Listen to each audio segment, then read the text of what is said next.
Sigamos, ¿eh?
Hola, buenas tardes. Esperamos unos minutos.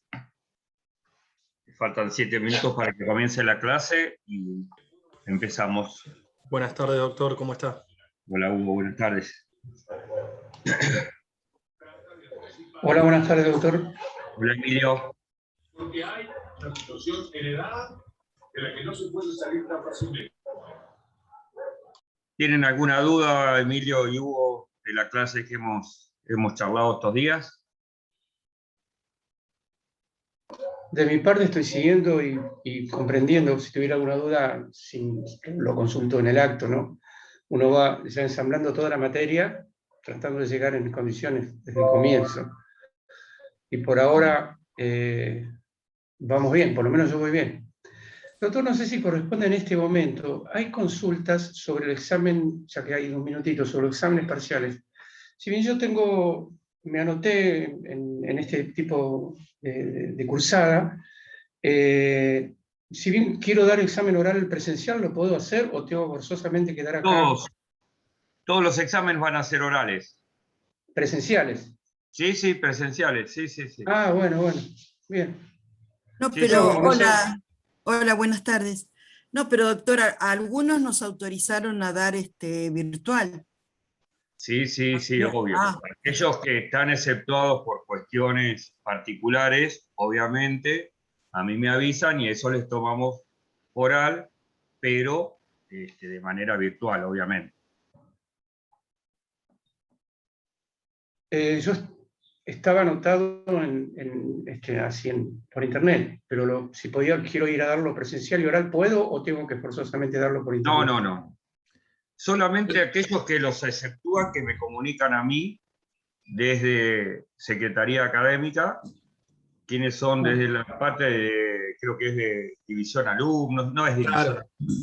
Ellos se La encargan realidad, de qué alumnos no están en condiciones de rendir presencial, pero al principio Es que todos van a rendir. claro, claro, ese listado Emilio, soy yo. en realidad todos seríamos presencial, oral, Claro. pero hay algunos casos que se presentaron antes de la cursada o durante la cursada que pedían la excepción por X causa, porque puede ser una persona de riesgo, por la distancia de donde vive, y esas se iban aprobando o no. Pero en sí sí, todos vamos a rendir, la regla general sería rendir todos presencial el 2 de octubre. sí, había que llenar un formulario que estaba hasta el 14 de agosto, después se extendió un poquito más, y bueno, Claro, nos confirmaron. Había que llenar ese formulario para la excepción. exactamente.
En un minuto empezamos la clase.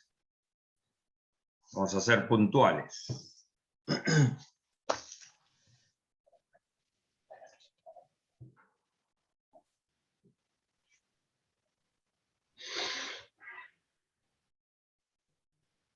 Nos va a quedar para la clase siguiente lo que el código denomina modos anormales de terminación del proceso.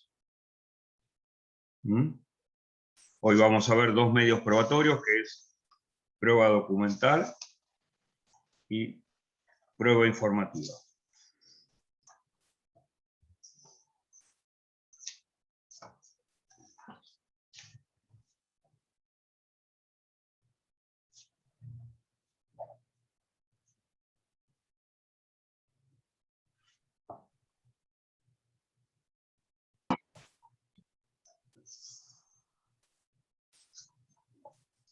Bien. Nuevamente, buenas tardes para todos. Buenas tardes. Buenas tardes. Muy bien. Hoy vamos a ver el tema de la prueba documental. Y para ello vamos a tener principalmente en consideración ciertos artículos de nuestro Código Procesal, los artículos 332, 354, 385 a 393 de nuestro Código Procesal. En primer lugar, cuando uno habla de documento, en sentido amplio, habla de toda representación material idónea para que pueda reproducir una cierta manifestación del pensamiento. En cambio, los instrumentos constituyen una especie dentro del género documento. Todo documento, cualquiera sea el soporte de la información, puede ser admitido como medio de prueba en un proceso en relación a hechos o actos jurídicos, contratos, etc. Referirse a un hecho delictivo, sus circunstancias, siempre que reúna los caracteres de inalterabilidad y pueda acreditarse su autenticidad. Enrique Falcón divide los documentos en literales, escritura y firma, y materiales, todos los restantes. Dentro de los instrumentos materiales, nosotros vamos a encontrar los instrumentos públicos, artículo 289 y siguiente del Código Civil y Comercial, los instrumentos privados, que serían en la nueva clasificación que hace hoy el artículo 287, los instrumentos privados, que son los particulares firmados, y también encontramos los instrumentos particulares no firmados. Primer punto a considerar. El documento debe ingresar al expediente en idioma nacional.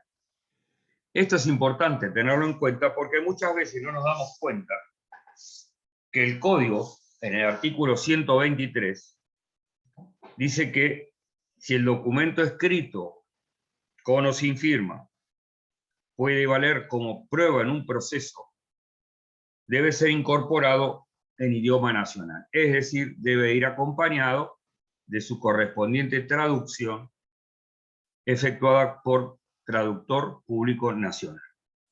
Más allá de que podamos ver en algún fallo de la Suprema Corte de la Provincia de Buenos Aires que se admitió la incorporación de un documento que era, en este caso particular, era un juicio de una persona desaparecida, donde la mujer reclamaba el tema de la pensión y había que acreditar que había desarrollado tareas en el exterior, y el documento fue incorporado a la causa en idioma, creo que era francés, porque él venía de Bélgica, y en ese caso la Suprema Corte de la Provincia de Buenos Aires dijo que cuando se incorporó a la causa, hablaba de la constancia, se hablaba que se incorporaba una constancia de haber trabajado y que era de fácil lectura y entendimiento. Por lo tanto, la Suprema Corte entendió que valía como documento y que se había cumplido en definitiva con el artículo 123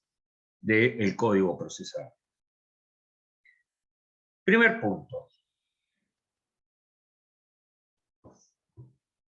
a tener en consideración, porque ahora empezamos a ver oportunidades para su presentación. Y esto aparece en el artículo 332. Yo siempre les hago la misma mención. La prueba documental se acompaña la que tengo en mi poder y se ofrece la que no está en mi poder. Primer punto, nos tiene que quedar bien grabado ese concepto. Acompaño la que está en mi poder y ofrezco la que no está en mi poder. La que no está en mi poder puede ser que esté en poder, que sea de mi propiedad, pero que no esté en mi poder. Por ejemplo, si yo quiero dar fecha cierta a un contrato que celebré con Mirta, bajo firma privada, voy, lo llevo a una escribanía, lo protocolizo, y ¿qué es lo que voy a incorporar al expediente? El contrato va a quedar en poder del escribano. Y a mí, ¿qué es lo que me van a dar? Un acta notarial donde consta, pero ¿por qué lo hice ese trámite? Porque me interesaba darle fecha cierta. ¿Está claro? ¿Por qué es importante esto que aunque esté en poder de un tercero, me sigue perteneciendo? Porque eventualmente, si yo necesito ese documento original, porque en el juicio, por ejemplo, yo acompaño el acta notarial que protocolizó el documento y Mirta dice, sí, pero ese documento tiene un interlineado que ha sido falsificado, yo voy a necesitar ese documento original para hacer la pericia. Generalmente uno piensa, fíjense ustedes, que lo voy a incorporar al expediente pidiéndoselo al escribano para que realice la pericia.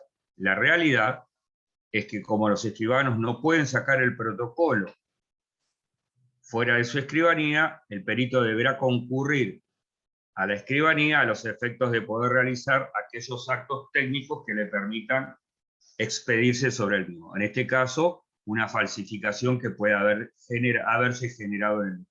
¿Está claro? Primer punto. Prueba documental, ¿se acompaña o se ofrece? Se acompaña la que está en mi poder y además debo acompañarla en original. Esto también es muy importante.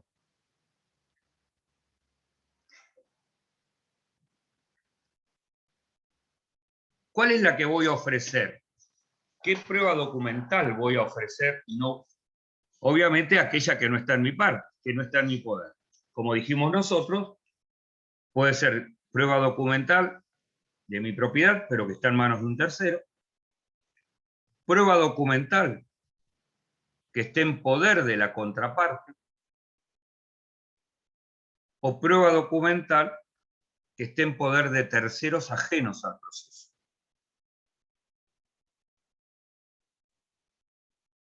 Esto es importante también tenerlo en consideración. ¿Por qué? Porque en el ofrecimiento de prueba, y teniendo en consideración que esta prueba no está en nuestro poder, yo tengo que individualizarla. Por ejemplo, si es un contrato de tarjeta de crédito, eventualmente yo debiera tener ese ejemplar, no lo tengo, pero puedo pedir al banco emisor que acompañe el contrato que nos vincula. Puedo pedirle que acompañe la constancia documental que le autoriza al banco a debitar en la tarjeta de crédito el cobro de un seguro de vida.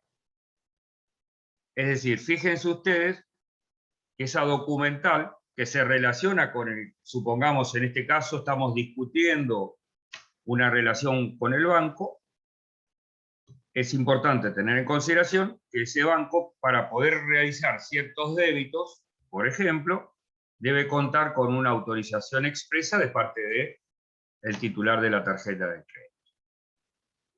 ¿Sí? Es importante entonces, la que no obra en mi poder, que yo la individualice, ¿para qué?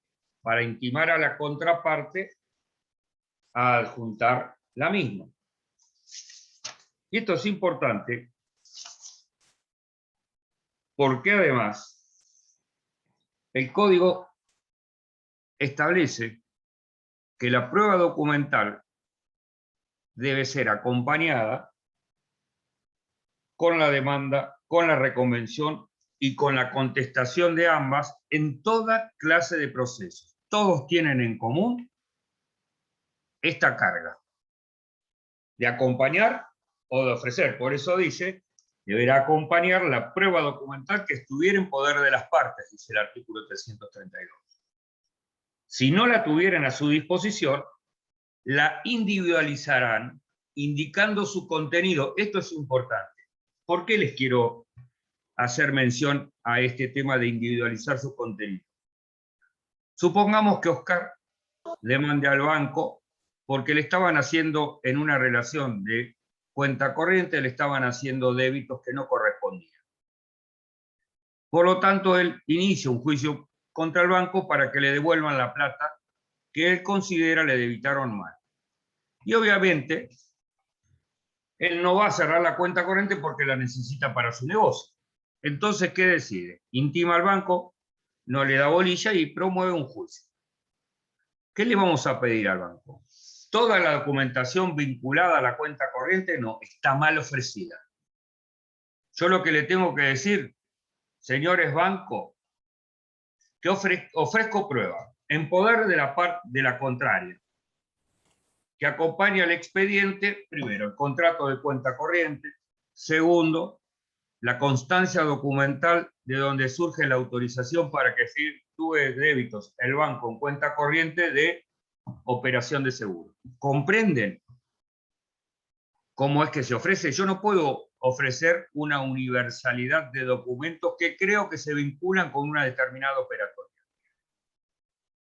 ¿Está? Sino que tengo, como dice el código en su segundo párrafo del artículo 332, individualizarla indicando su contenido, el lugar, archivo, oficina pública o persona en la que obre en su poder.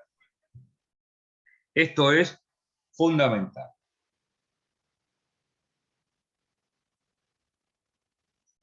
¿Qué va a pasar? Dijimos, prueba documental en poder de la parte, prueba documental en poder de un tercero.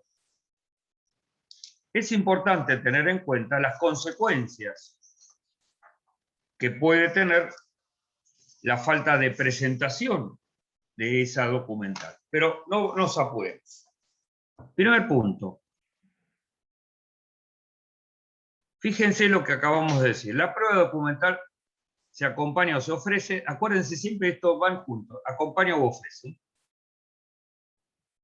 Con los escritos constitutivos del proceso, en cualquier tipo de proceso, con las contestaciones, la reconvención, etc. Cuando uno piensa esto, dice, bueno, ya después no puedo incorporar más prueba documental, ya precluyó esta posibilidad. No.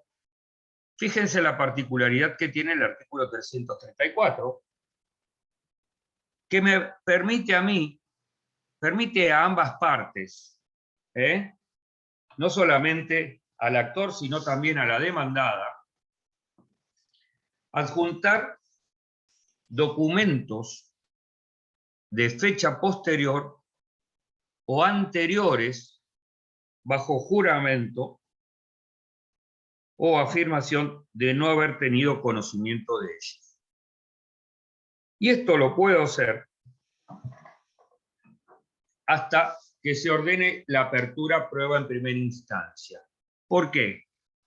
Porque aquellos documentos de fecha posterior o anteriores desconocidos, pasada esa fecha, yo los deberé agregar en la etapa del artículo 255, 260 del Código de Nación, que es dentro de los primeros 5 días que yo tengo para expresar agravios. ¿Está claro? Prueba documental va con la demanda, con la contestación, con la reconvención, etc. Acompaño y ofrezco. Pero puedo luego ofrecer prueba documental siempre y cuando sea de fecha posterior o anterior bajo juramento de desconocimiento. Les cuento un caso que es de la realidad y que les va a ejemplificar el tema.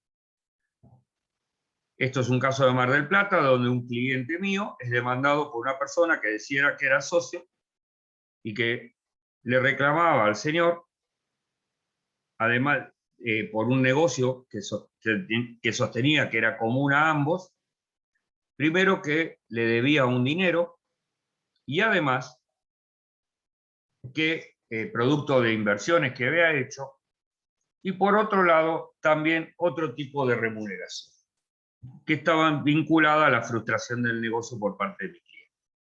Yo contesté la demanda, ofrecí pruebas, etc. Y esto estaba vinculado a una explotación de un campo, donde había un capataz. Bueno, en el trámite del juicio muere este capataz. Y resulta que su hija me acerca al estudio una documentación que estaba en manos del capataz del campo, y dentro de esa documentación había un recibo muy importante sobre una cuestión que se estaba discutiendo en el proceso, que era un recibo de pago justamente emanado del propio actor que cancelaba uno de los reclamos. Obviamente yo lo acompañé al expediente, y esto es muy importante, porque acá, fíjense ustedes, basta con que yo lo ingrese y diga que recién tomé conocimiento de este documento, no.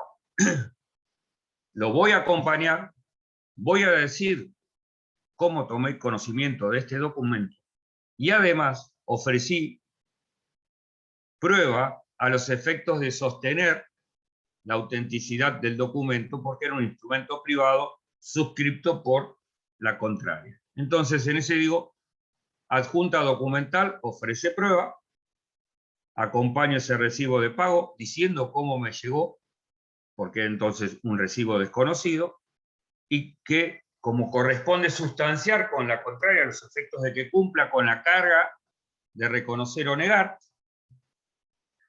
esa parte negó la firma del documento, y obviamente yo había ofrecido una pericial caligráfica a los fines de que el perito diga si la firma le pertenecía o no a la persona. ¿Comprenden cómo funciona este tema? Porque muchas veces nos vamos en la cabeza con esto de que la prueba documental se acompaña o se ofrece con la demanda y que después no va a ingresar más prueba al proceso. Y la realidad es que no es así. Reitero, documento desconocido o documento de fecha posterior, que en primera instancia puede ingresar hasta la apertura a prueba, y los documentos posteriores a la apertura a prueba tenemos que adjuntarlos al momento dentro de los primeros 5 días para expresar agravios en cámara. ¿Claro? Muy bien. Siguiendo con este análisis que vamos haciendo, corresponde ahora hablar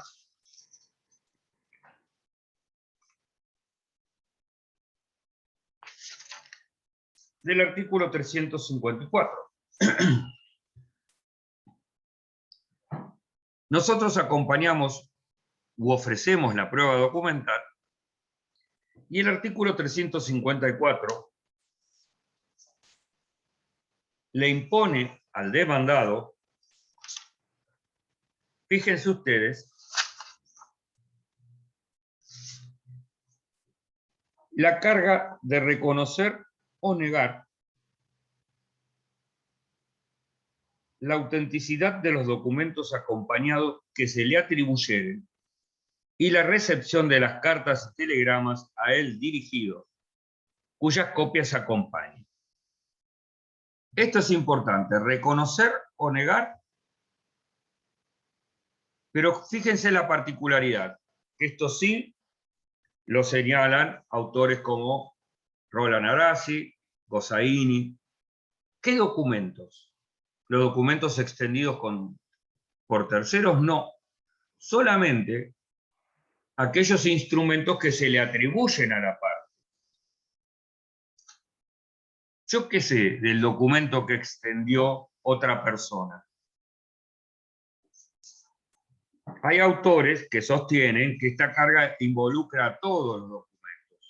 En su viejo código FASI, que luego fue actualizado por Maurino, él sostiene que esta carga involucra no solamente a los documentos que emanan de la parte, sino también que involucra a todos los documentos que acompañe el actor con su demanda o el demandado cuando reconviene.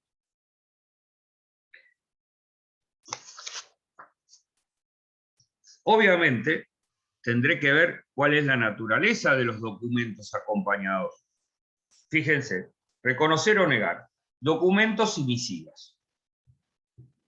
Obviamente, ¿qué pasa si lo que me acompañan a mí es un instrumento público? Artículo 296 y siguientes del Código Civil y Comercial. Yo digo, ese documento, tengo que primero diferenciar qué parte de ese documento hace plena fe y qué parte de los hechos que involucran en ese documento no hacen plena fe. Eso se acuerdan ustedes. Vamos a ver el 296 de nuestro Código Civil y Comercial. 2 segundos que lo buscamos. El 296 me dice, hacen plena fe. El instrumento público, ¿qué es lo que hace plena fe? En cuanto a que se ha realizado el acto, por ejemplo, una compraventa, qué día y en dónde y en qué lugar,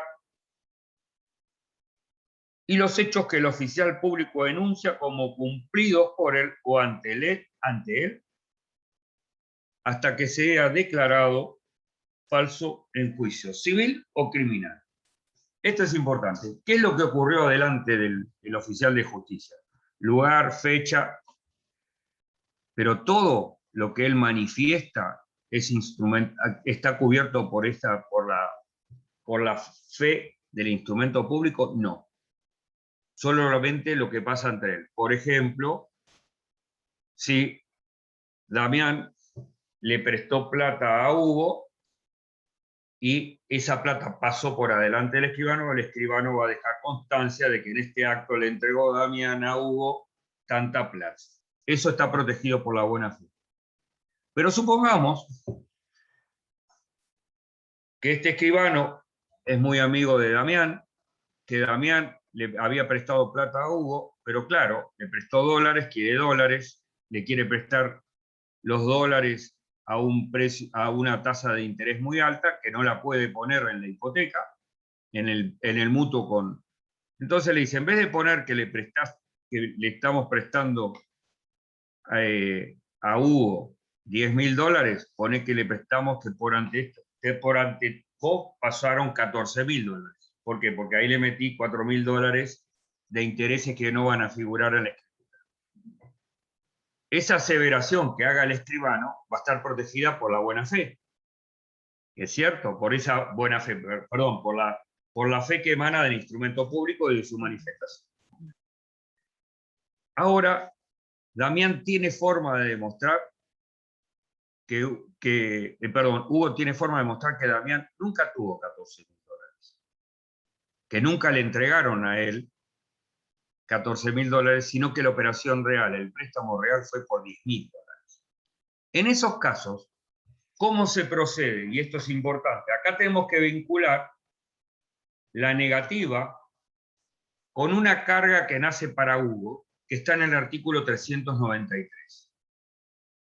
Hugo, cuando contesta la demanda, va a decir: niego que el acto que instrumenta el préstamo otorgado, que en el acto que se instrumenta el préstamo otorgado me hayan entregado $14.000.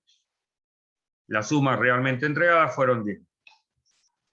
Él, después de esa negativa, que la va a incorporar con su contestación de demanda, tiene 10 días, como dice el artículo 393, para iniciar una redargución de falsedad de ese instrumento, para hacerlo caer. Desde la negativa, 10 días, que es un plazo de caducidad, chicos. Por eso, cuando el código habla, dice que el instrumento hace plena fe en cuanto a que se ha realizado el acto, fecha, lugar y los hechos que el oficial público enuncia como cumplidos por él o ante él, hasta que sea declarado falso en juicio civil o criminal, nos vamos al 393 y vemos que ahí está lo que antiguamente se conocía como redargución de falsedad. Y esa carga dice: la redargución de falsedad de un instrumento público tramitará por incidente que deberá promoverse dentro de los 10 días de efectuada la impugnación, bajo apercibimiento de tener a quien lo formulare por desistido. En este caso, el juez suspenderá el pronunciamiento definitivo para resolver el incidente conjuntamente con la sentencia. ¿Quedó claro? Niego el contenido del documento, digo que es falso, pero ahí me nace una carga, que es un plazo de caducidad, para promover la correspondiente acción para impugnar ese documento, que va a correr por separado. ¿Por qué va a correr por separado? ¿Quién va a ser parte en ese acto de impugnación? No solamente Damián, que es el prestamista, sino también va a ser parte alguien que no es parte en el principal, que es el escribano. Escribano. ¿Y cómo lo prueba, doctor? Que si el escribano dio fe, ¿cómo se prueba la redargución de falsedad? Bueno, tendremos que ver, suponete que ese día Hugo fue acompañado por 2 amigos, Damián no tenía capacidad para prestar, es decir, seguramente tendremos que unir muchos, digamos, pruebas. Damián tenía declarado los $10.000, no tenía declarado 14.000. Bueno, habrá que ver y analizar, obviamente, la situación particular. Pero bueno, lo que a mí me interesa es que la carga, esa carga de reconocer o negar, fíjense cómo les abre a ustedes una puerta que además es una carga agravada. ¿Por qué digo que es agravada? Porque además tengo que iniciar, si desconocí el instrumento público o un hecho relatado como pasado ante el oficial público, ante el escribano, después tengo que iniciar la redargución de falsedad, porque si no, esa negativa que yo hice cayó en saco roto. Obviamente, si el documento es privado, pero tiene firma certificada, en realidad la firma certificada no va a traer aparejado que el instrumento se convierta en público. Lo único que se certifica es la firma. Eso sí, es importante destacar que, como dice el Código Civil y Comercial, el reconocimiento de la firma traerá aparejado el reconocimiento del instrumento. Obviamente, no significa que yo no pueda demostrar la insinceridad de lo contenido en ese documento. Muy bien.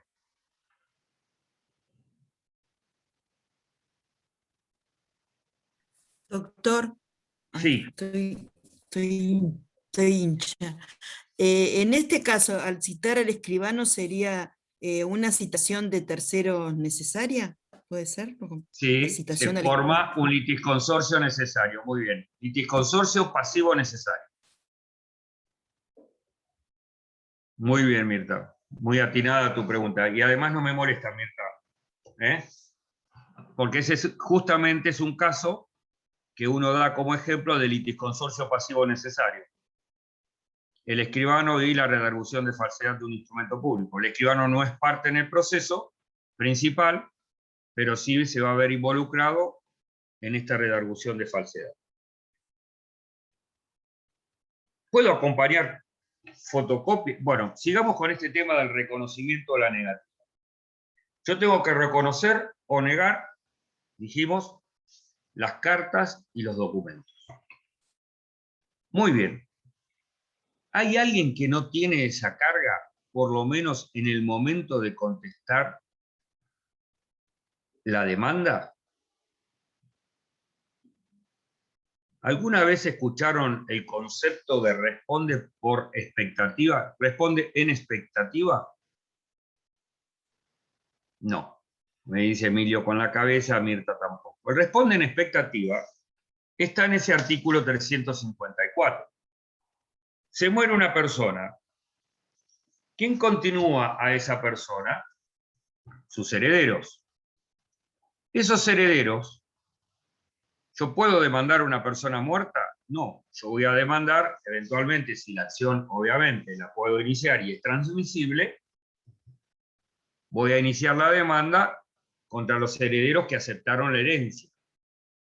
Es verdad, pero ellos no intervinieron en la contratación, ellos desconocen la contratación. Y esto es lo que el Código prevé en el artículo 354, que la doctrina ha llamado responden expectativa. Fíjense, si ustedes leen este primer párrafo del artículo 354, dice, deberá además reconocer o negar categóricamente cada uno de los hechos expuestos en la demanda, la autenticidad de los documentos acompañados que se le atribuyeren y la recepción de las cartas y telegramas a él dirigidos, cuya copia se acompaña. Obviamente, el silencio, las respuestas evasivas o la negativa meramente general, acá hay una diferenciación, dice, la negativa meramente general, podrán estimarse como reconocimiento de la verdad de los hechos pertinentes ilícitos a que se refieran. En cuanto a los documentos y las cartas, se los tiene por reconocidos. Y después dice, y acá viene el responden expectativa, no estarán sujetos al cumplimiento de la carga mencionada en el párrafo precedente, reconocer o negar categóricamente, el defensor oficial. ¿Se acuerdan cuando ustedes no pueden, frente a personas desconocidas o cuyo domicilio es desconocido y no los puedo notificar? Entonces, ¿quién va a responder la demanda? El defensor oficial. Entonces, yo le puedo pedir al defensor oficial que ingresó a contestar una demanda que no tiene la menor idea, más allá del relato del actor, que responda y que reconozca si el contrato lo firmó la persona que no está en el proceso. No. Yo le puedo pedir al heredero que reconozca o no si el papá de él firmó un contrato con determinada persona. Yo puedo ver, sí, la firma puede ser parecida, pero la verdad no tenía ni idea del negocio de mi papá. Por eso, por ejemplo, hay otro sujeto que acá no está, acá habla del defensor oficial y del heredero, pero también nosotros, ustedes no sé, todavía no han llegado a quiebras, ¿no? Concursos y quiebras. Respecto de los bienes desapoderados, el quebrado pierde legitimación. Y la legitimación, ¿quién va a entrar al proceso? En lugar de él va a entrar el síndico. Pero el síndico desconoce, obviamente, lo actuado por el quebrado respecto de esos bienes desapoderados. Es otro de los sujetos que va a tener el responder en expectativa. ¿Qué significa responder en expectativa? Que ustedes pueden, como dice acá, podrán reservar su respuesta definitiva para después de producida la prueba. A ustedes, cuando van a actuar de esta manera, no se les pueden exigir que reconozcan o nieguen la autenticidad. ¿Por qué? Porque ustedes no han otorgado el acto. Y esa carga de reconocer o negar es para aquellos que han participado en el acto.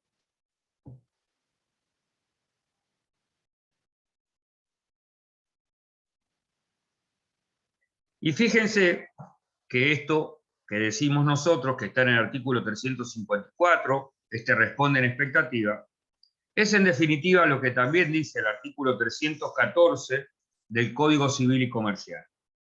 El 314 dice que todo aquel contra quien se presente un instrumento cuya firma se le atribuye, debe manifestar si ésta le pertenece. Los herederos pueden limitarse a manifestar que ignoran si la firma es o no del causante. La autenticidad de la firma puede probarse por cualquier medio. Esto, en definitiva, es la traducción de lo que dice el Código Civil, en el artículo 300 del Código Civil y Comercial, y luego lo llevamos al proceso. Yo lo que le voy a decir es, yo no sé si mi papá celebró el contrato. Fíjense que es diferente a negar. siempre les hago este mismo llamado de atención. Yo no niego que la firma pertenezca al causante. Yo digo que desconozco si... ¿Por qué? Porque si yo niego, quiere decir que estoy en conocimiento de. Por eso si a mí me llega una demanda que tiene como causa un contrato que celebró mi papá, del cual desconozco, yo lo que voy a decir al contestar la demanda, voy a decir, mi responde será en expectativa, desconozco si mi papá celebró el contrato o no, y voy a postergar las respuestas que me exige el artículo 354 una vez que esté producida toda la forma. Porque si yo niego, quiere decir que conozco el hecho.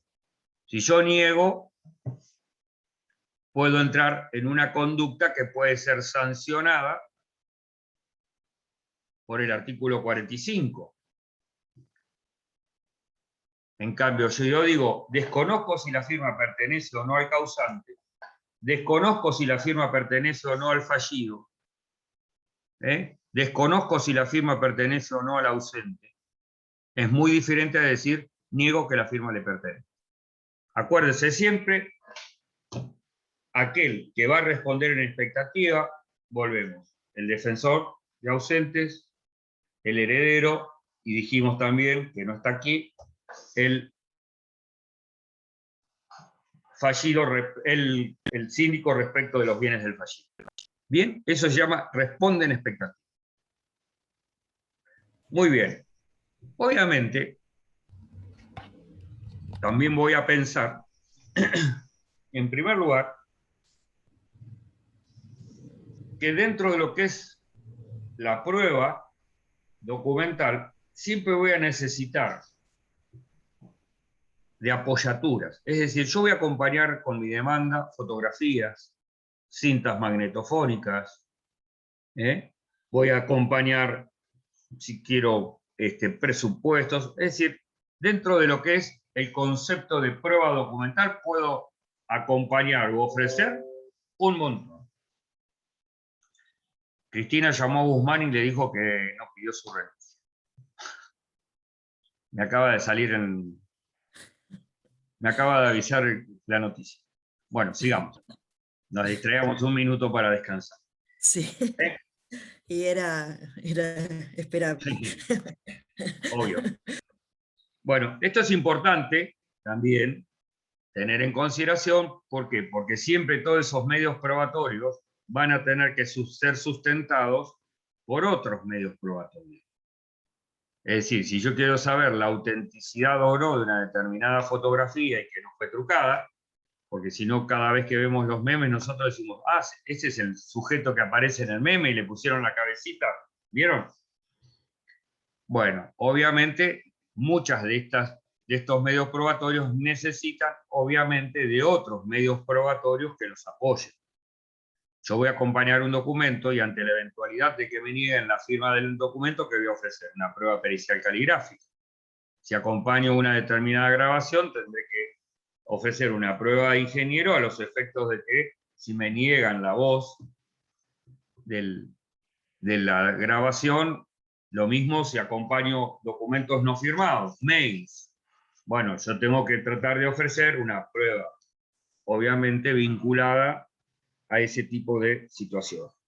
Y obviamente, dentro de lo que es prueba documental, también voy a tener en consideración que todo esto de la validez o no de los documentos, ¿dónde está? Está en el Código Civil.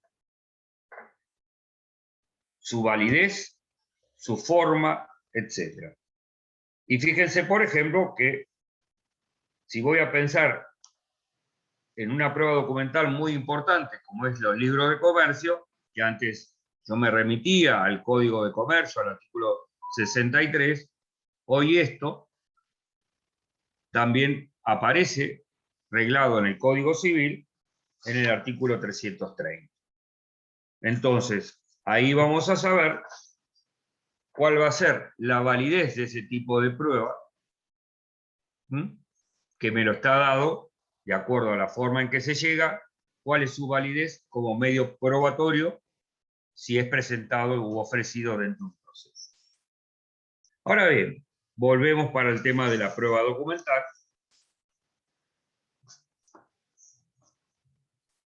Dice el 385, repitiendo aquello que dijo el 332, las partes y los terceros cuyo poder se encuentra en documentos esenciales para la solución del litigio estarán obligados a exhibirlos o designar el protocolo o archivo en que se hallen los originales.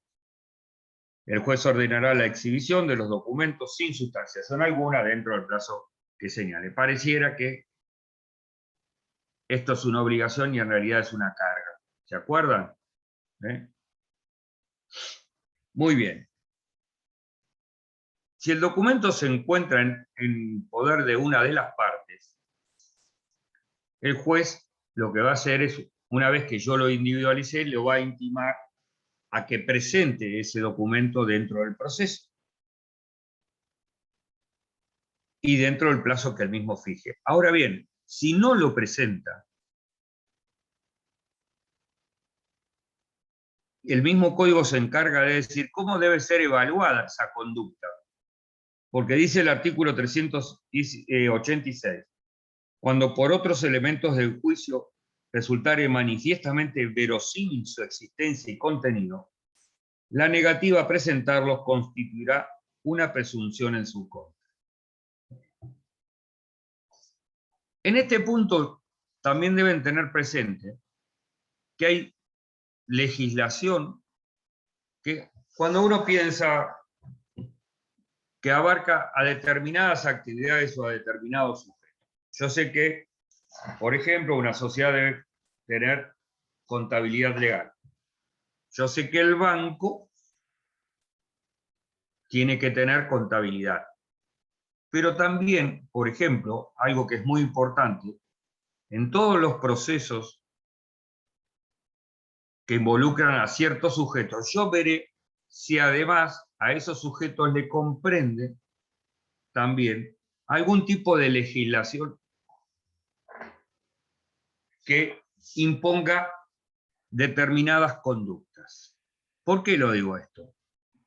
Porque si yo voy a litigar contra un banco, yo sé que el ente rector, financieramente hablando, es el Banco Central de la República Argentina. Y los bancos se manejan no solamente por la legislación de fondos, sino que también la ley de entidades financieras, obviamente, sino también por las comunicaciones que impone el Banco Central de la República Argentina y que ustedes las tienen para consultarlas en cualquier momento. Y es importante, por ejemplo, saber que en materia de documentación, el Banco Central de la República Argentina le obliga a llevar determinada documentación y no solamente lo obliga a llevar, sino que además le impone su contenido. Con lo cual, ¿qué quiero mostrarles con esto? Es que es muy importante conocer este tipo de circulares que en general, cuando uno las ve, va a observar que hay distintas calidades, circulares A, B, C y D, que si vamos a litigar con una institución financiera, tenemos que consultarlas. ¿Por qué? Porque hay mucha imposición de información y de documentación que me va a servir a mí como abogado litigante si me voy a enfrentar. Y ese tipo de cuestiones es importante luego relacionarlas con el artículo 386, cuando me dice, cuando por otros elementos del juicio, si no la presenta, resultare manifiestamente verosímil su existencia y contenido, la negación constituirá una presunción en su contra. Si el Banco Central le impone a la entidad financiera contar con determinada documentación y por tanto tiempo la debe guardar, si el banco no la acompaña, como hay una obligación legal de llevarla, será una presunción en contra el banco. Si yo le digo, señor banco, tráigame la autorización que yo di para que me debite determinada operación en mi cuenta corriente, y no la trae, significa que no la tiene. Por más que haya dicho que oportunamente yo la otorgué. ¿Está claro? Es muy importante tenerlo en consideración. Ahora, ¿qué pasa si esa documentación está en poder de un tercero? ¿Yo lo puedo obligar a traer ese documento al expediente? Únicamente si es de mi propiedad, si es de propiedad de la parte. Nunca si es propiedad del tercero. Porque el mismo código se encarga de decir en el artículo 387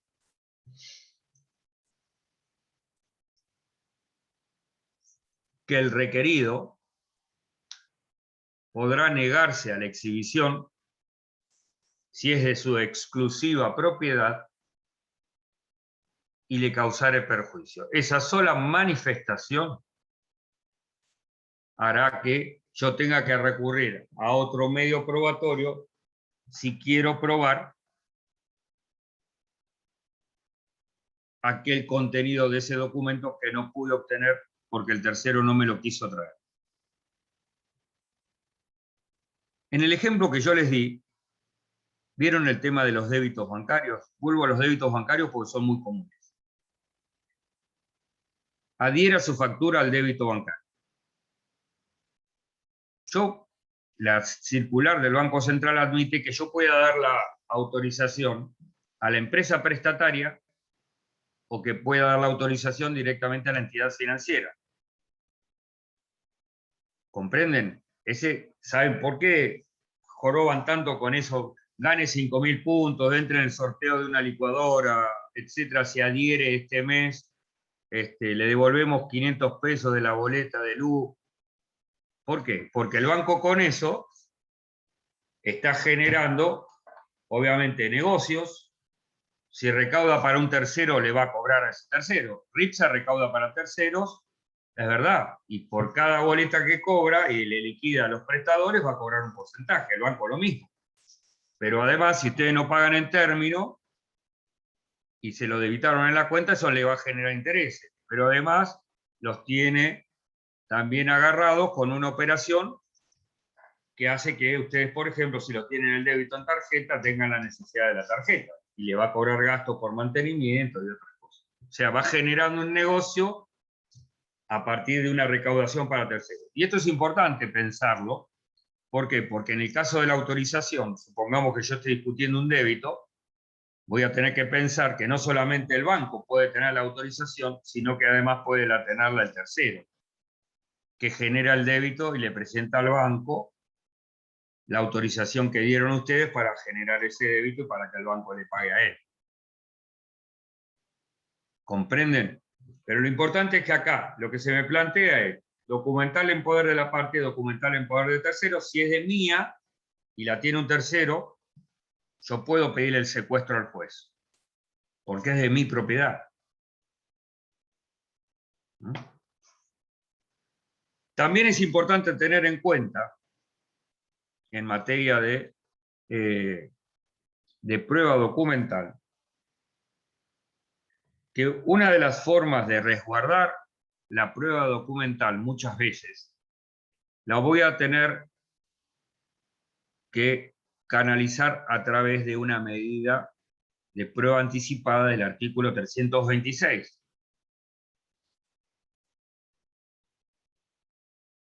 El famoso, por ejemplo, secuestro de la historia clínica. ¿Por qué? Porque yo digo que está mal llevada, que hay antecedentes, y entonces lo que le voy a pedir al juez es que la voy a ofrecer como prueba anticipada a los fines de evitar su pérdida o alteración. Es muy importante tenerlo en cuenta, ese tipo de trabajo que vamos a tener que hacer nosotros a fin de evitar perder, obviamente, ese medio probatorio que es tan importante.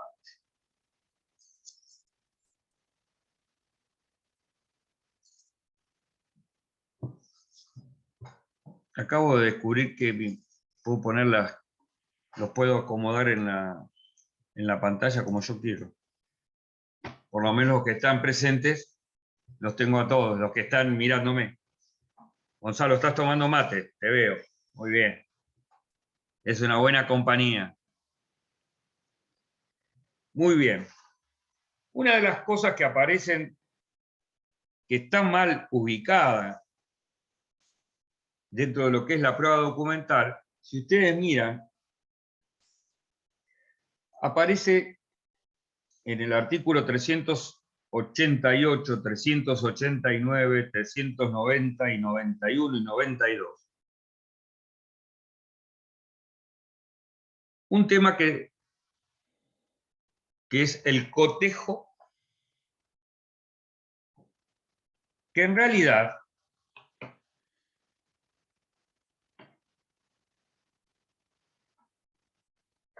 implica tratar de determinar la autoría de un documento de una persona que ya no está o de una persona que es tercera al proceso. Si el requerido negare la firma que se le atribuye o manifestare no conocer la que se le atribuye a otra persona, podrá procederse a la comprobación del documento de acuerdo con lo establecido en los artículos 458 y siguientes, que es la prueba pericial. ¿Por qué me interesa esto? Recalcarlo. Porque cuando se da esta situación, fíjense, frente al documento de un tercero y extendido por un tercero, acá se me abren, cuando me pongo a pensar, se me abren dos vías. Una primer vía, que es llamarlo a reconocer el documento. Lo ofrezco como testimonial de reconocimiento. ¿Comprenden? Yo pago en una administración. Obviamente, si pago en efectivo, resulta que no va a estar el administrador firmando los recibos. ¿Quién lo va a firmar? Cualquiera de las empleadas de la administración, ¿verdad? Si se suscita un problema con el desconocimiento, resulta que esa empleada de la administración me hacía un recibo en la computadora y en vez de ingresar la plata, se la metía en el bolsillo. Cuando llega el momento de acreditar los pagos, resulta que el administrador dice, yo desconozco quién extendió el recibo. ¿Cómo hago yo para probar eso? Bueno, acá me da la posibilidad de que si yo conozco a la persona, obviamente, la puedo llamar como testimonial o testimonial de reconocimiento. ¿Por qué? Porque el testigo puede reconocer documentos. En cambio, si lo ofrezco solamente como testigo de reconocimiento, la actividad es para saber o no si extendió el documento. ¿Está? Muy bien. Pero también existe la posibilidad de que yo pruebe la firma mediante cotejo. ¿Qué es cotejo? Acá estoy pensando en una prueba pericial, obviamente caligráfica, en la cual, para que el perito pueda desarrollar su labor, el cotejo es comparar. Comparar un documento dubitado, este recibo que negó el sujeto, con un documento indubitado, es decir, que goza de autenticidad. Entonces, acá fíjense, si yo quiero que se haga una prueba pericial por cotejo de documentos, cuando yo ofrezco la prueba, esta prueba pericial le digo al juez, quiero que sea realizada por cotejo, o debe ser realizada por cotejo, por comparación.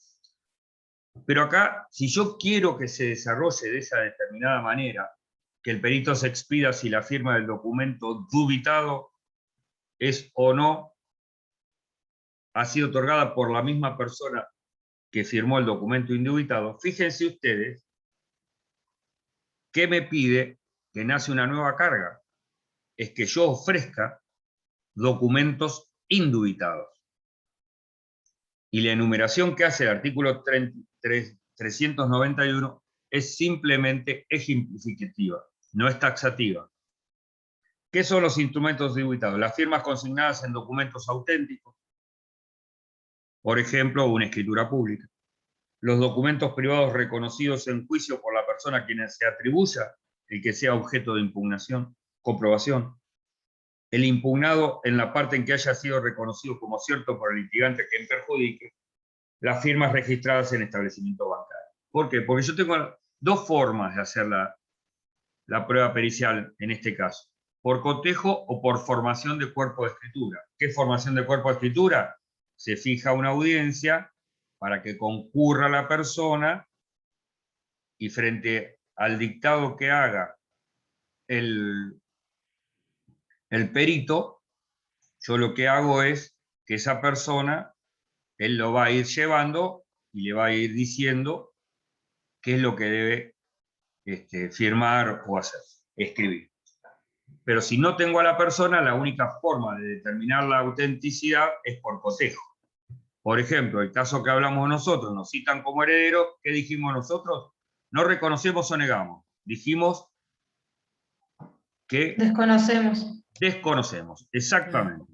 Desconocemos y que vamos a postergar, pero claro, cuando ofrezcamos prueba, lo que tenemos que hacer es, a los efectos de determinar si la firma pertenece o no al causante, se designe perito calígrafo para que se expida si la firma del instrumento tal es. A los efectos de desarrollar su tarea, que deberá ser realizada por cotejo, ofrezco los siguientes documentos indubitados: escritura pública, ese libre oficio al banco donde él tenía cuenta, fin de acompañe contrato de cuenta corriente. Fíjense lo que dice: firmas registradas en establecimientos bancarios. Es una forma de desarrollar un medio probatorio cuando no tengo a la persona o es un tercero fuera del proceso. ¿Alguna duda sobre lo que es la prueba documental? Vimos muchísimo: ofrecimiento, autenticidad, impugnación, etc. Doctor, usted hablaba de documento original. ¿Qué valor tiene una copia que está autenticada por el escribano? Muy bien. A ver, ¿es un instrumento público? Sí, es un instrumento público. Ahora, para poder desarrollar una prueba pericial, vos necesitás el original. ¿Podés hacer pericias sobre fotocopias? Sí, puedo hacer pericias sobre fotocopias. Lo que pasa que esa pericia va a tener muchas limitaciones. Por ejemplo, yo les hago un pequeño ejercicio para que ustedes hagan ahora. Hagan su firma con su mano con la cual escriben y luego hagan su firma con la mano que no es su mano hábil. Háganlo ya. No, este ejercicio les voy a mostrar algo, chicos. Es muy importante. Esa firma seguramente, la de la mano inhábil, es un mamarracho, ¿verdad? Va a ir más lenta, va a ir mucho más lenta porque ustedes están tratando de recordar el trazo, va a temblar, pero va a tener algo en común y yo puedo determinar perfectamente que la hicieron ustedes. Tiene el mismo punto de arranque. Fíjense cómo arrancaron la firma. Todos arrancaron de manera igual. ¿Por qué les tiembla la mano? Porque ustedes están copiando. El que copia va más lento. Pierde la naturalidad del trazo, la velocidad. ¿Comprenden? Pero tiene el mismo punto de descanso, donde ustedes levantan la lapicera. Por eso, por ejemplo, la autofalsificación es perfectamente demostrable. Si yo quiero falsificar mi firma y hago cualquier garabato, el perito se va a dar cuenta. Si la hace más lenta, se tiende a aparecer un poco más. Es increíble, ¿eh? No, pero además, fíjate, Emilio, que si vos esa firma la mirás con una lupa, vas a ver que el trazo, como tiene distinta velocidad, tiembla. ¿Comprendés? ¿Por Pero qué? el punto de inicio es el mismo. El punto de inicio y de descanso. Viste que yo, por ejemplo, hago una J, dibujo como una M y hago una raya. Y después le escribo del cerro arriba con un firulete. ¿Dónde descansé? Donde levanté la pluma. El problema que tiene la fotocopia es que hay muchos aspectos del documento que no van a poder ser determinados. Porque la fotocopia, en definitiva, puede ser perfectamente adulterada. ¿Comprenden? Y la firma pierde esa calidad que yo puedo si la tengo en original. ¿Está? Entonces, sí es un instrumento público.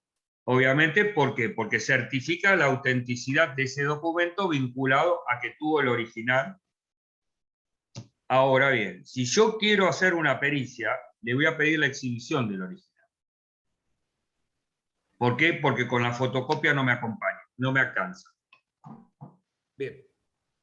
¿Está? Por eso vos tenés que acompañar el original. Hoy aprendieron a mirar una pericia caligráfica, sin querer, y es muy importante, porque ustedes no se dan cuenta que el que copia va lento y mirado con una lupa de mucho aumento, vamos a ver, igualmente, hay muchas cosas para enseñarles, obviamente, nosotros cada vez que vamos creciendo y si firmamos mucho nos hacemos más haraganes. Ustedes mismos comparen su letra del colegio cuando iban al secundario y cuando ahora que yo estoy hablando están copiando a mí. Es verdad, y el que antes ponían que, y ahora es una Q. ¿Comprenden? Entonces, vamos simplificando los trazos a medida que nos vamos haciendo grandes. La firma se va acortando, se va estirando, y cuando nos ponemos más viejitos vamos temblando más. Yo ahora soy un tembleque. Ahora tiemblo por todo, bueno, no importa. Chiste, malo. Bien, vamos a ver otro medio probatorio que es la prueba informativa. A mí me encanta la prueba informativa, porque generalmente se la menosprecia. ¿Por qué digo se la menosprecia o se la excede? Porque fíjense ustedes la particularidad. Yo lo que trato de buscar a través de la prueba informativa son datos que obran ¿en dónde? Oficinas públicas, escribanos de registro, entidades privadas. Es decir, están en poder de terceros, ¿es verdad? Y esos terceros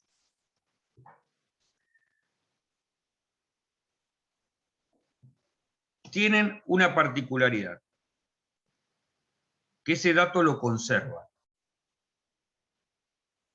¿Y dónde lo conservan? Como dice el artículo 394.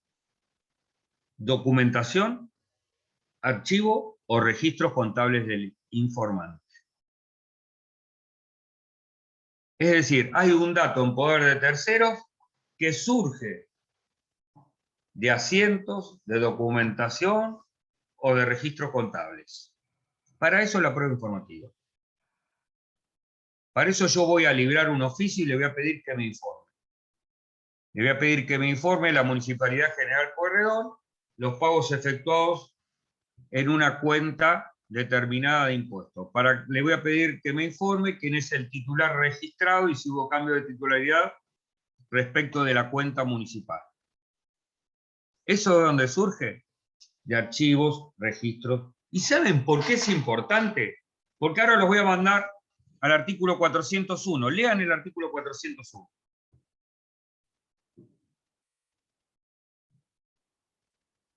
Impugnación por falsedad. ¿Qué significa esto? Que una vez que yo libro el oficio y que hay un plazo de 10 o 20 días para su contestación, viene la contestación al expediente y dice, con determinada información. Yo tengo 5 días para impugnar lo informado. Y esto es importante tenerlo en consideración, porque muchas veces no le damos bolilla a los informes, y esos informes pueden ser que estén mal. ¿Y cómo se sabe que están mal? Porque yo puedo tener datos de que ese informe está mal.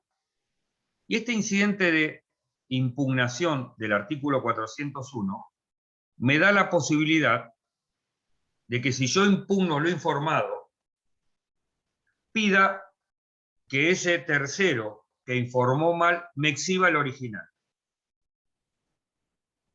¿Comprenden por qué es tan importante que la información conste en archivos, registros, documentación contable del informante? Porque me da la posibilidad de corroborar y eventualmente de impugnar el informe. Supongamos que hace poco tuvo mi sobrina la desgracia de que la choque una moto. Y ese señor que manejaba la moto estaba en una moto 250 y su carnet de conductor era policía, el muchacho. Y el carnet de conductor tenía autorización para manejar modelos hasta 150. Supongamos que se suscite un juicio y que yo pida informe a la Municipalidad de General Pueyrredón para que me informen las categorías habilitadas para este sector. Y en ese informe venga con que tiene para 250 o 3, o ahora es hasta 350 la segunda autorización.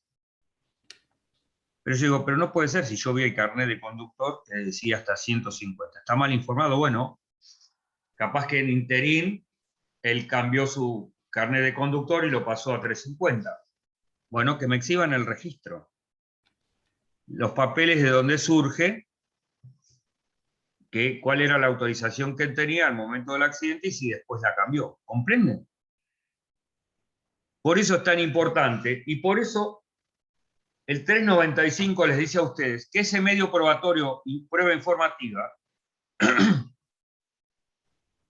no puede utilizarse para sustituir a otros que correspondan por ley. ¿Por qué? Es muy común en los juicios que se ofrezca muy mal la prueba informativa. Por ejemplo, yo le puedo pedir al correo que me diga si la carta documento que me negaron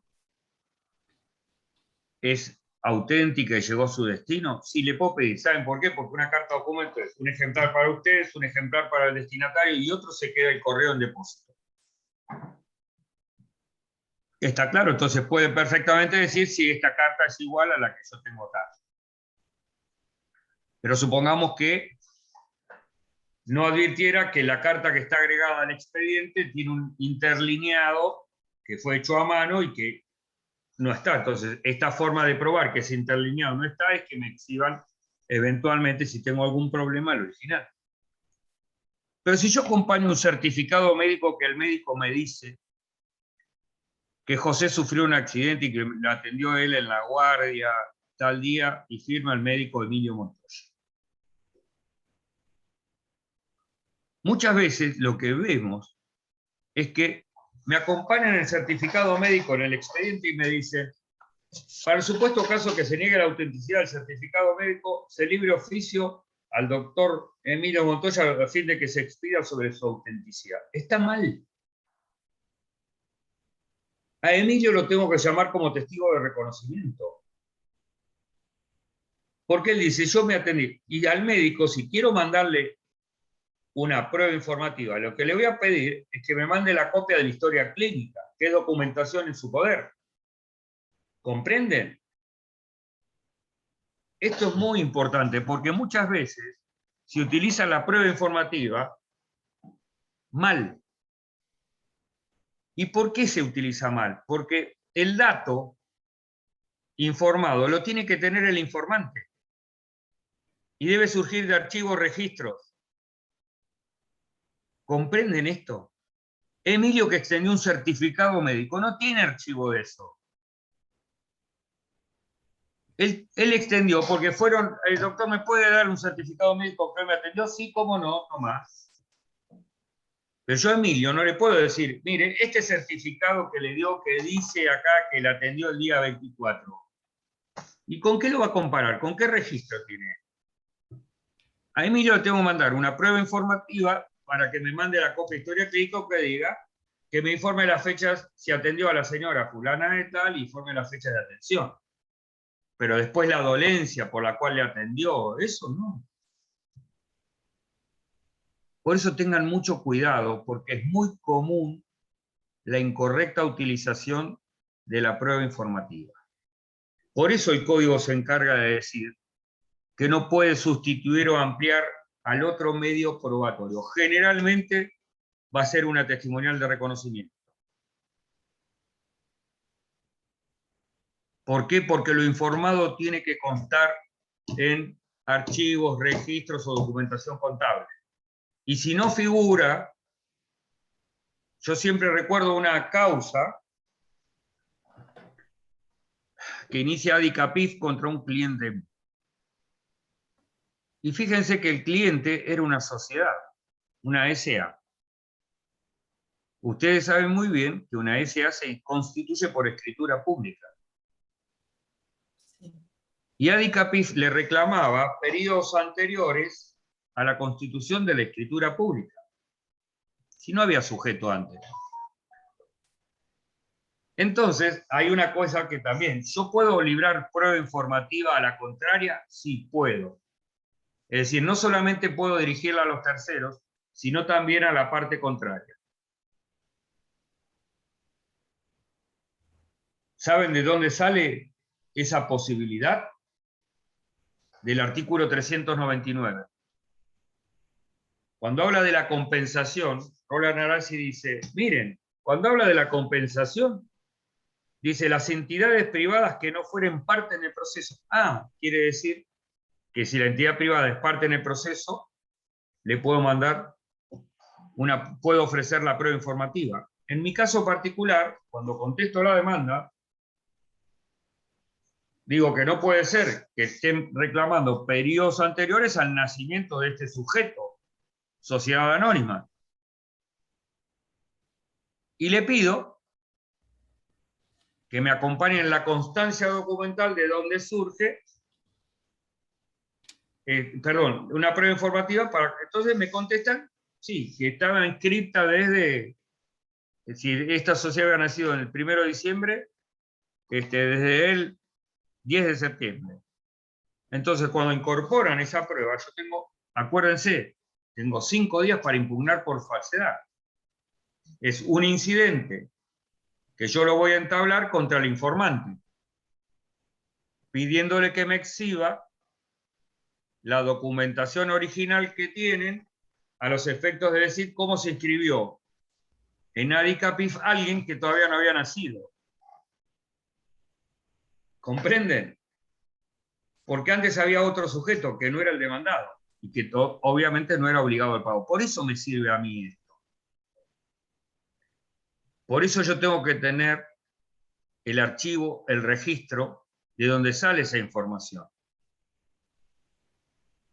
Un tema a mí muy importante de la prueba informativa se vincula no solamente con de dónde debe surgir la información y que no puede sustituir otro medio de prueba, es el tiempo para la respuesta. Y esto me genera una carga que es estresante. ¿Por qué? Porque fíjense ustedes que el código establece que el plazo para las oficinas públicas, que siempre tardan más, es de 20 días y que el plazo para las entidades privadas es de 10 días. Obviamente, siempre que hablamos de plazos procesales salvo el de caducidad, son por días hábiles. Pero ¿qué pasa? Este artículo, el 396 y el 397, se transcribe en el oficio.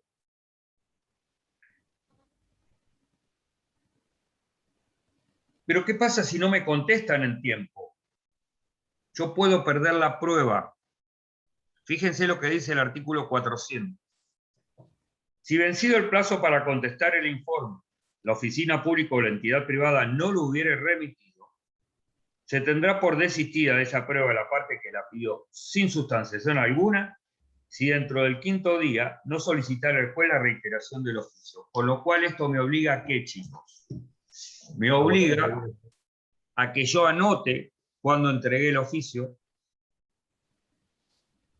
que anote cuándo se vence el plazo para la contestación, y que yo tenga que reiterar dentro de los 5 días de vencido ese plazo, presente un escrito al juez diciendo, habiendo vencido el plazo a los efectos de la contestación del oficio librado con fecha tanto a la dirección de las personas jurídicas que lo recibió con fecha tanto, solicito se reitere el mismo. ¿Por qué? Porque la falta de contestación al retardo, ustedes van a ver que el código establece una multa. Pero lo más importante es saber el tema de la caducidad. Es decir, esa necesidad de que nosotros estemos detrás de la contestación, que son 10 días hábiles para las entidades privadas y 20 días hábiles para las públicas. El Código de Nación unifica ese plazo respecto de las entidades públicas y privadas y lo pone en 10 días. ¿Mm?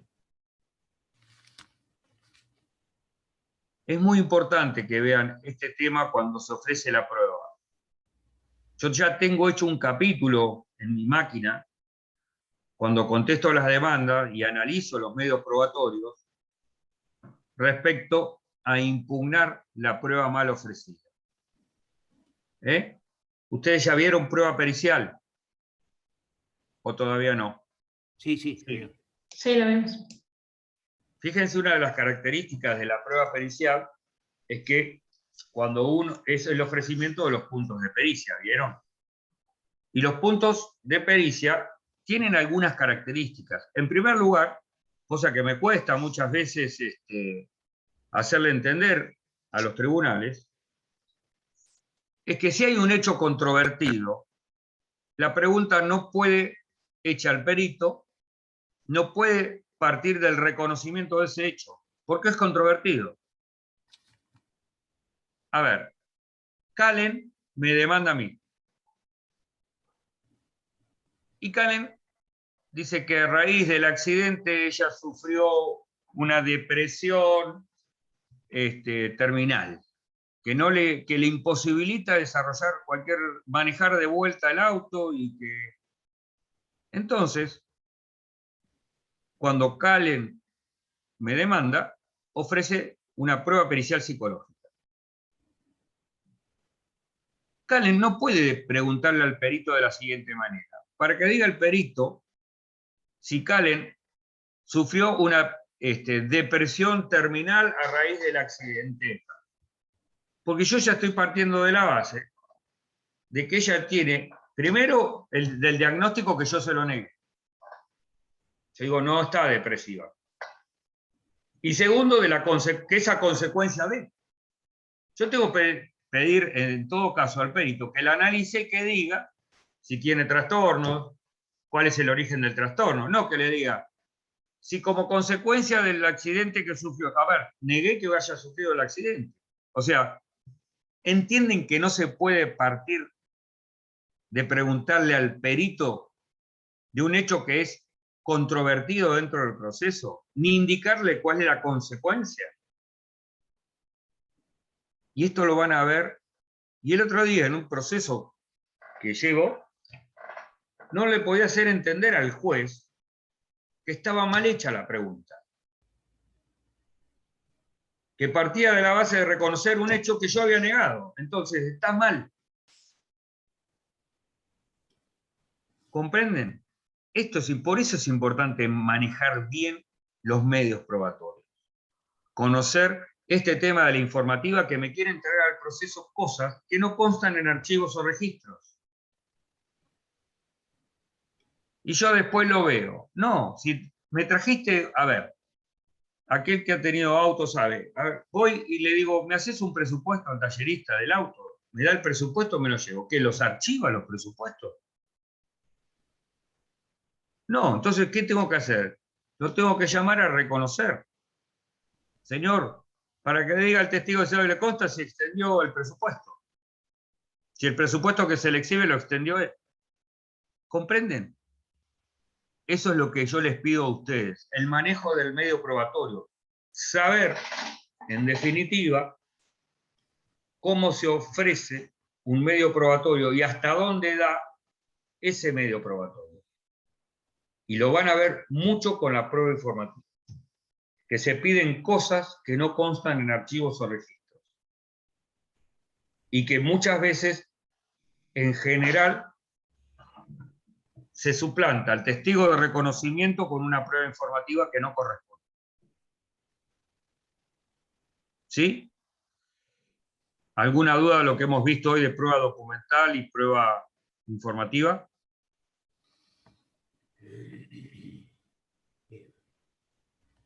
Bueno, qué bueno. Profe, yo sí. ¿Por qué en la prueba documental se habla de redarguición de falsedad y en la prueba de informes de impugnación? Hay una diferencia. Y sí, claro, porque la redargución de falsedad, vos estás impugnando el contenido del documento que está amparado por la autenticidad que le da la intervención del escribano. Acordate que cuando vos impugnás por plantear la redargución de falsedad, estás pensando que hay un instrumento público con un contenido amparado por la fe pública y que vos decís que es falso. O sea, la redarguición es para instrumentos públicos y la impugnación para instrumentos privados. Exactamente.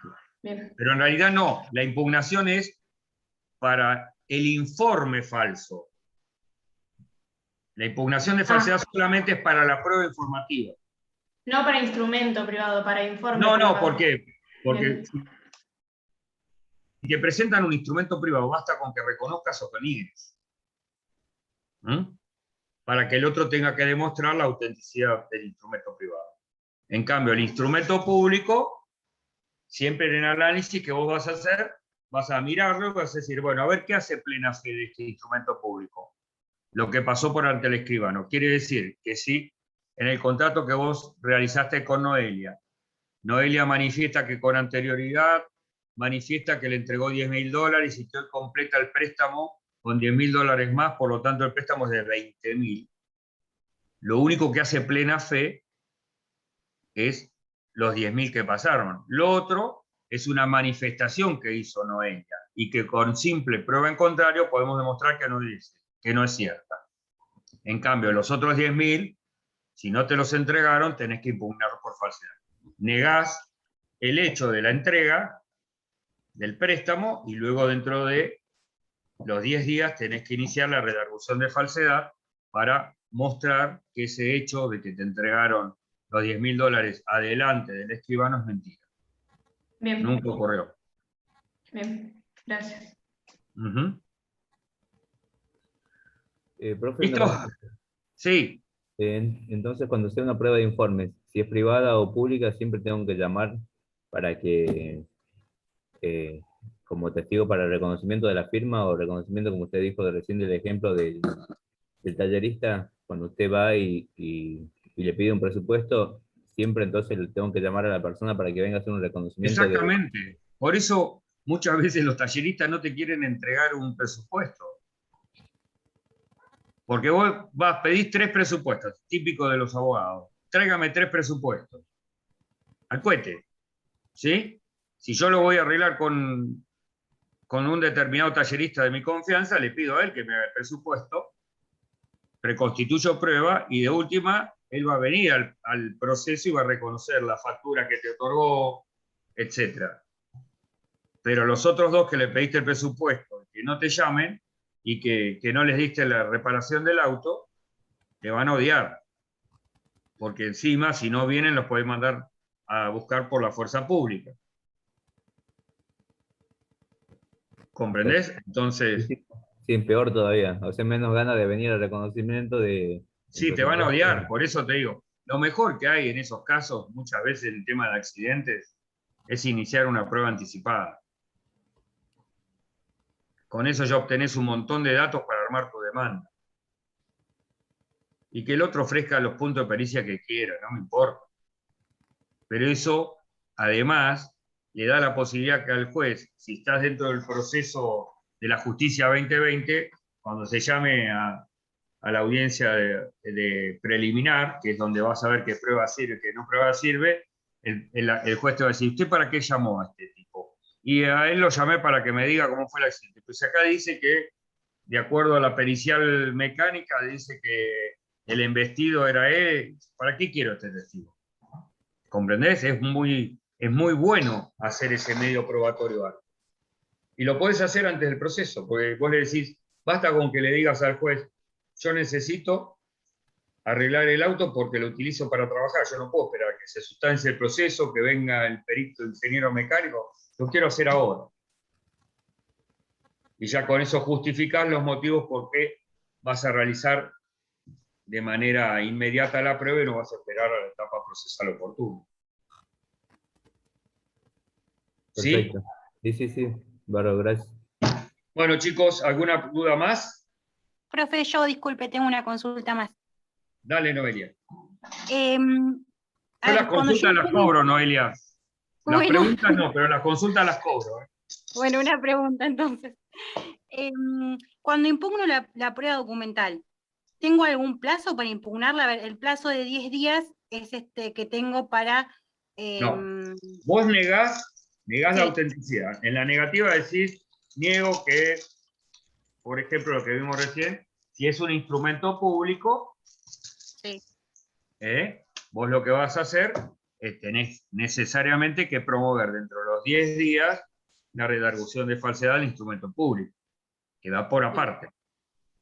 Va a tramitar en el mismo juzgado, pero va a tramitar por piezas separadas. Ok, bien, listo. Gracias, profesor. Como nos dijo hoy Mirta, fíjate que tengo en la impugnación, en la redargución de falsedad, tengo como demandados, en este caso que era un préstamo, al prestamista y al escribano, que el escribano no es parte en el proceso. Claro. Bien. ¿Sí? Entonces, Perfecto. ahí es lo que decía Mirta hoy, un liticonsorcio pasivo necesario. Bien.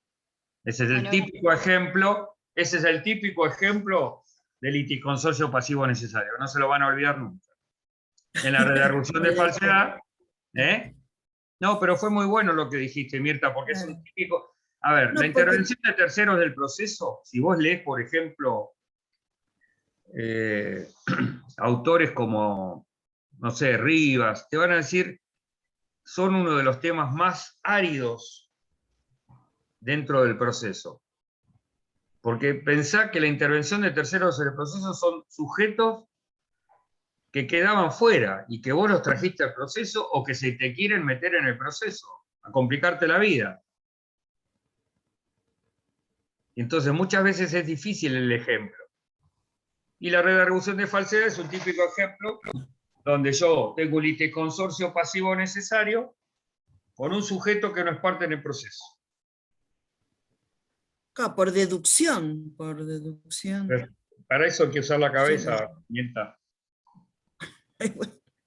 Todavía la tengo. Couture decía, el derecho se aprende estudiando dentro de sus 10 mandamientos, pero se ejerce pensando.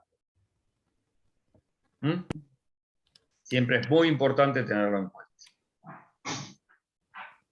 ¿Alguna duda más, chicos, de lo que hemos visto hoy? La última. Los 10 días... Sí.